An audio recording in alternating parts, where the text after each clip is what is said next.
ইমানদারের জীবন অনেক মূল্যবান। ইমানদারের জীবন এত সস্তা না। যাদের জীবনে সুখ শান্তি শেষ হয়ে গেছে, তাদের ডিপ্রেশন দূর করার জন্য নানান আয়োজন তাদের দরকার হয়। তারা অনেক হারামে জড়াতে হয়, মদ খেয়ে বুধ হয়ে থাকতে হয় ডিপ্রেশন দূর করার জন্য। ইমানদারের আলহামদুলিল্লাহ আমাদের জন্য আফসোস যে অমুসলিমদের তৈরি করা বিভিন্ন উপায় অবলম্বন করে আমাদের কষ্ট দূর করতে হয়। আমরা তো মুহাম্মদ সাল্লাল্লাহু আলাইহি ওয়াসাল্লামের উম্মত। এই যে এখন ফুটবল বিশ্বকাপ চলছে, অনেস্টলি কে কে নিয়মিত খেলার খোঁজ খবর রাখেন? থাক, হাত তুলে, আমরা কাউকে লজ্জা দিতে চাই না। ও না না, না দেখা এক জিনিস, ওইটা একটা লেয়ার, আর খোঁজ খবর না রাখটা আরেকটা লেয়ার। অনেকে দেখে না কারণ সুযোগ নেই, সুযোগের অভাবে সৎ, তাই না? সুযোগ থাকলে দেখতো, তাই না? ভাইরা আমার, ইমানদারের জীবন অনেক মূল্যবান।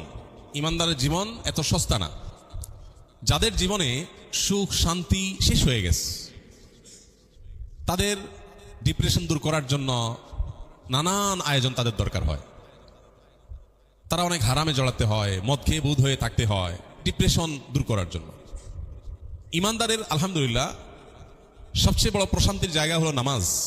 নবী করিম সাল্লাল্লাহু আলাইহি সাল্লাম বেলাল রাদিয়াল্লাহু তাআলা আনহুকে বলতেন, আরিহনা বিহা ইয়া বেলাল, বেলাল আজান দাও, নামাজের ব্যবস্থা করো, নামাজের মাধ্যমে আমাকে একটু প্রশান্তি দান করো। নামাজের মাধ্যমে প্রশান্তি চাইতেন নবী করিম সাল্লাল্লাহু আলাইহি ওয়াসাল্লাম।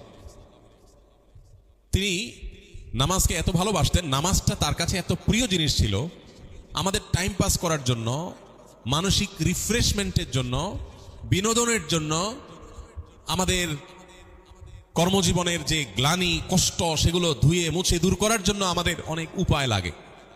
আর নবী করিম সাল্লাল্লাহু আলাইহি ওয়াসাল্লাম তার মানসিক প্রশান্তির উপায়ই ছিল নামাজ।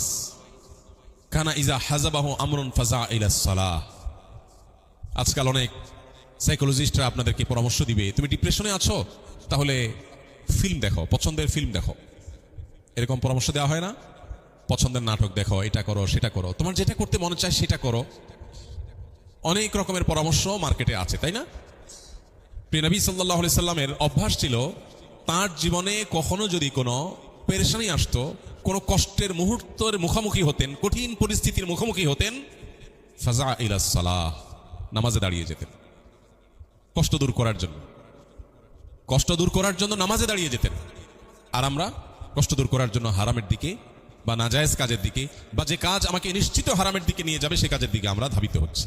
আল্লাহ তাআলা আমাদেরকে বুঝার তৌফিক দান করুন। মুসলমানকে ইসলাম অনেক মূল্যবান সম্পদ দিয়েছে। আল্লাহ রাব্বুল আলামিন অনেক নিয়ামত আমাদেরকে দিয়েছেন। প্রিয় ভাইরা আমার, এই নিয়ামতগুলোকে আমরা ভুলে বসে আছি, বেমালুম ভুলে বসে আছি। আমাদের জন্য আফসোস যে অমুসলিমদের তৈরি করা বিভিন্ন উপায় অবলম্বন করে আমাদের কষ্ট দূর করতে হয়। আমরা তো মুহাম্মদ সাল্লাল্লাহু আলাইহি ওয়াসাল্লামের উম্মত। তার কাছে নামাজই ছিল সবচেয়ে উপভোগ্য বিষয়, আর আমাদের কাছে নামাজ সবচেয়ে বোঝার বিষয়। এই জন্য ভাই, এই জায়গাটাতে আমাদের ডেভেলপমেন্ট দরকার, এখানে আমাদের দাওয়া দরকার। আল্লাহ আমাদেরকে সংশোধিত হওয়ার তৌফিক দান করুন। আপনি যখন ফুটবল খেলা দেখেন, তখন খেলোয়াড়দের রানের অংশ দেখেন, এটা সতরের অংশ কি অংশ না? হ্যাঁ,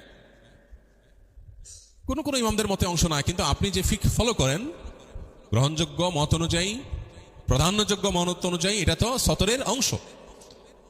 যেটা ঢাকা ফরজ সেটার দিকে দেখা গুনাহ।